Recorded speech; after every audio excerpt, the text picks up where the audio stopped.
Hi friends, welcome to Manjushree cooking. എല്ലാവർക്കും സുഖമാണെന്ന് വിശ്വസിക്കുന്നു. ഞാനും സുഖമായിട്ടിരിക്കുന്നു. ഇത് നമുക്ക് നല്ല അടിപൊളി ടേസ്റ്റിൽ ഡോണറ്റ് എങ്ങനെയാണ് ഉണ്ടാക്കുന്നതെന്ന് നോക്കാം. വീഡിയോ മുഴുവനായിട്ട് കാണാൻ ശ്രമിക്കണം, ഇല്ലെങ്കിൽ കുക്കിങ്ങിന് ഇടയ്ക്ക് പറഞ്ഞു പോകുന്ന ഇമ്പോർട്ടൻറ്റ് ടിപ്സ് നിങ്ങൾക്ക് മിസ്സാവാനുള്ള സാധ്യതയുണ്ട്. അപ്പോൾ വീഡിയോ കാണാം. 1/2 കപ്പ് ഇളം ചൂടുള്ള പാല് ഈ ബൗളിലേക്ക് ഒഴിച്ചു കൊടുക്കാം. ഇനി ഇതിലേക്ക് ഈസ്റ്റ് ചേർത്ത് കൊടുക്കാം.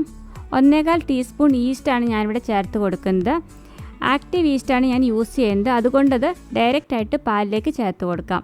നന്നായിട്ടൊന്ന് മിക്സ് ചെയ്ത് കൊടുക്കുക. ഇനി ഇതൊരു 15 മിനിറ്റ് സമയം ഒന്ന് റെസ്റ്റ് ചെയ്യാനായിട്ട് അനുവദിക്കുക. ആ സമയം കൊണ്ട് നമുക്ക് ഈസ്റ്റ് സൊല്യൂഷൻ തയ്യാറായി കിട്ടും.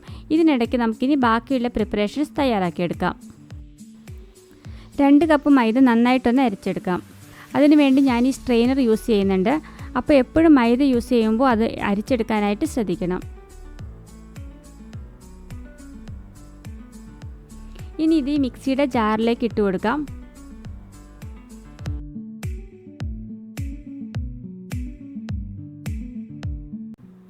ഇനി ഇതിലേക്ക് 1.5 ടേബിൾ സ്പൂൺ പഞ്ചസാരയും 1/4 ടീസ്പൂൺ ഉപ്പും കൂടെ ചേർത്ത് കൊടുക്കാം. ഈസ്റ്റ് സൊല്യൂഷൻ ഇപ്പോൾ റെഡി ആയിട്ടുണ്ട്. ഇനി അതുകൂടി ഇതിലേക്ക് ഒഴിച്ചു കൊടുക്കാം. ഇനി ഇതിലേക്ക് നമ്മൾ ചേർത്ത് കൊടുക്കുന്നത് ബട്ടറാണ്.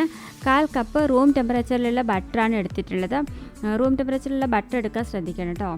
പിന്നെ ഇനി ചേർത്ത് കൊടുക്കുന്നത് മുട്ടയാണ്. ഒരു മുട്ട ചേർത്ത് കൊടുത്തിട്ടുണ്ട്. മുട്ട ചേർക്കുമ്പോൾ അതിൻ്റെ സ്മെല്ല് ഇഷ്ടമില്ലാന്ന് പ്രോബ്ലം ഉള്ളവർക്ക് വനില എസൻസ് കൂടെ ചേർത്ത് കൊടുക്കാം. 2 ടേബിൾ സ്പൂൺ വനില എസൻസ് ഞാനിവിടെ ചേർത്ത് കൊടുത്തിട്ടുണ്ട്. ഡോണറ്റിന് വേണ്ട മാവ് ഇതിനകത്ത് വെച്ചിട്ടാണ് ഞാൻ കുഴച്ചെടുക്കുന്നത്. അപ്പോൾ മിക്സിക്ക് ഓവർലോഡ് ആകാനും പാടില്ല. അതുകൊണ്ടാണ് ആദ്യം തന്നെ ഒരു സ്പൂൺ കൊണ്ട് നന്നായിട്ടൊന്ന് മിക്സ് ചെയ്ത് കൊടുക്കുന്നത്. അതിനുശേഷം നിർത്തി വേണം ഇതൊന്ന് അടിച്ചെടുക്കാനായിട്ട്. ഓരോ സെക്കൻഡ് സമയം ഇടവിട്ട് 5-6 പ്രാവശ്യം മിക്സിക്കകത്തിട്ട് കറക്കിയെടുത്താൽ മതി. അപ്പോൾ ആ സമയം കൊണ്ട് മാവ് നല്ല കറക്റ്റ് പാകത്തിന് നമുക്ക് കുഴഞ്ഞു കിട്ടും. അപ്പോൾ ഞാനിതൊന്ന് കുഴച്ചെടുത്തിട്ട് വരാം. മാവ് ഇവിടെ കുഴഞ്ഞു കിട്ടിയിട്ടുണ്ട്. മിക്സിക്കകത്തൊന്നും പിടിച്ചിട്ടില്ല. ഇനി ഇത് കൈകൊണ്ട് തന്നെ നന്നായിട്ട് കുഴച്ചെടുക്കണം. അതിനുശേഷം ഈ ബൗൾ നമുക്ക് ഒരു നനഞ്ഞ തുണി വെച്ചൊന്ന് അടച്ചു വയ്ക്കാം. 1 മണിക്കൂർ സമയം റെസ്റ്റ് ചെയ്യാൻ കൊടുക്കാം. അതിനുശേഷം മാവിൻ്റെ സൈസ് ഡബിളായിട്ട് വരുന്നതായിട്ട് കാണാം. അപ്പോൾ 1 മണിക്കൂർ സമയം റെസ്റ്റ് ചെയ്യാനായിട്ടിരിക്കട്ടെ. 1 മണിക്കൂർ കഴിഞ്ഞു. ഇനി ഇത് തുറന്ന് നോക്കാം. ഇതിൻ്റെ സൈസ് കണ്ടില്ലേ, നന്നായിട്ട് പൊങ്ങി വന്നിട്ടുണ്ട്.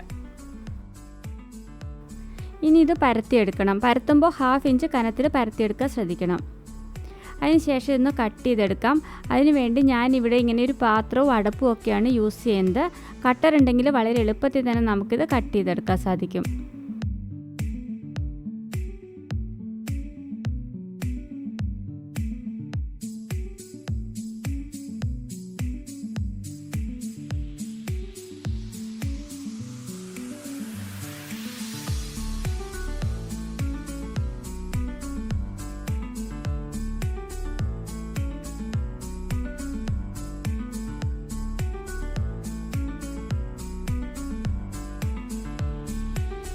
ഒരു ട്രേയിൽ കുറച്ച് മൈദ തൂക്കിയ ശേഷം അതിലേക്കാണ് ഞാനിപ്പോൾ ഡോണറ്റ് ഇങ്ങനെ നിരത്തിയിട്ടുള്ളത്.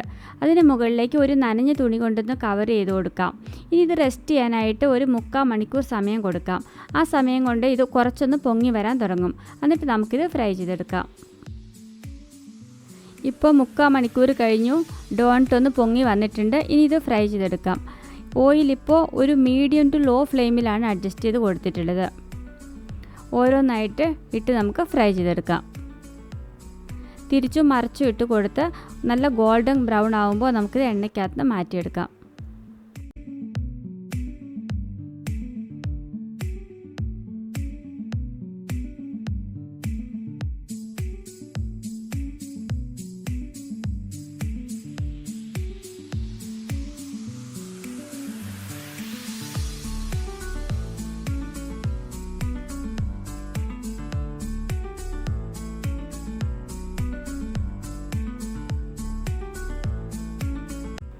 ഇതുപോലെ ഒരു വയർ റാക്കിന് മുകളിൽ വെച്ച് കൊടുത്തിട്ടുള്ളത് കൊണ്ട് എക്സസ് ആയിട്ട് വരുന്ന ഓയിലൊക്കെ താഴെയുള്ള പാത്രത്തിൽ കളക്ട് ആവും.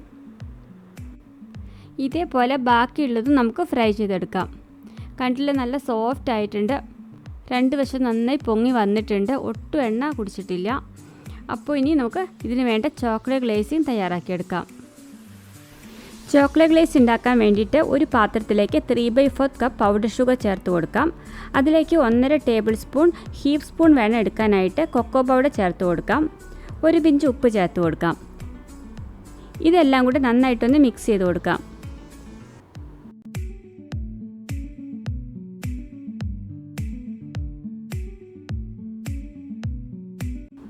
ഇതിലേക്ക് ഇനി 2 ടേബിൾ സ്പൂൺ വെള്ളം കൂടെ ചേർത്ത് നന്നായിട്ട് മിക്സ് ചെയ്തെടുക്കണം.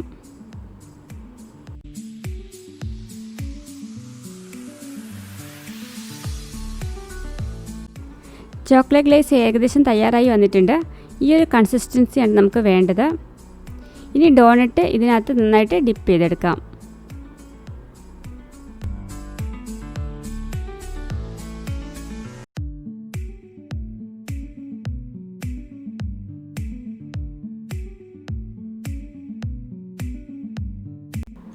ചോക്ലേറ്റ് ഡോണറ്റ് ഇവിടെ റെഡി ആയി കഴിഞ്ഞു.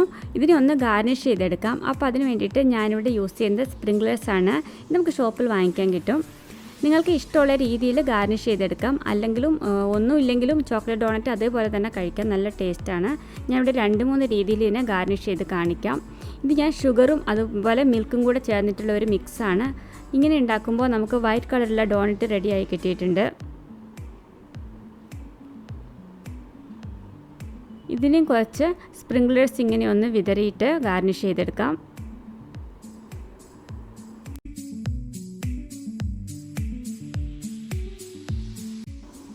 ഈ ചോക്ലേറ്റ് ഡോണറ്റ് മുകളിലേക്ക് ഞാനൊരു ചെറിയ ഷുഗർ കോട്ടിംഗ് കൊടുക്കുന്നുണ്ട്. ഇങ്ങനെ നമുക്ക് ഇഷ്ടമുള്ള രീതിയിലൊക്കെ നമുക്ക് ഡോണറ്റിനെ ഇങ്ങനെ ഗാർണിഷ് ചെയ്തെടുക്കാം. നിങ്ങളുടെ ടേസ്റ്റിനനുസരിച്ചിട്ട് അത് ചെയ്തെടുക്കാം. ടേസ്റ്റിയും യമ്മിയുമായ സോഫ്റ്റ് ഡോണറ്റ് ഇവിടെ റെഡിയായി കഴിഞ്ഞു. അപ്പോൾ ഈ വീഡിയോ നിങ്ങൾക്ക് ഇഷ്ടമായിട്ടുണ്ടാവുമെന്ന് വിചാരിക്കുന്നു. ഈ പറഞ്ഞ രീതിയിലുള്ള ടിപ്സുകളൊക്കെ നിങ്ങൾ ഫോളോ ചെയ്താൽ ഇതേ രീതിയിൽ തന്നെ നിങ്ങൾക്ക് വീട്ടിൽ ഡോണറ്റ് ഉണ്ടാക്കിയെടുക്കാൻ സാധിക്കും. വീഡിയോ ഇഷ്ടമായിട്ടുണ്ടെങ്കിൽ ചാനൽ സബ്സ്ക്രൈബ് ചെയ്യാൻ മറക്കരുത്. അതോടൊപ്പം അടുത്തുള്ള ബെൽ ബട്ടൺ കൂടി ഒന്ന് പ്രസ് ചെയ്യണം. എന്നാലാണ് ഇനി ഞാൻ പോസ്റ്റ് ചെയ്യുന്ന ഇങ്ങനത്തെ വീഡിയോകൾ നിങ്ങൾക്ക് അതേ സമയത്ത് തന്നെ കിട്ടുകയുള്ളൂ. ലൈക്ക് ചെയ്യാനും ഷെയർ ചെയ്യാനും കമൻറ്റ് ചെയ്യാനും മറക്കരുത്. അടുത്ത ദിവസം വേറൊരു വീഡിയോ ആയിട്ട് നമുക്ക് വീണ്ടും കാണാം. അതുവരേക്കും ബൈ ബൈ.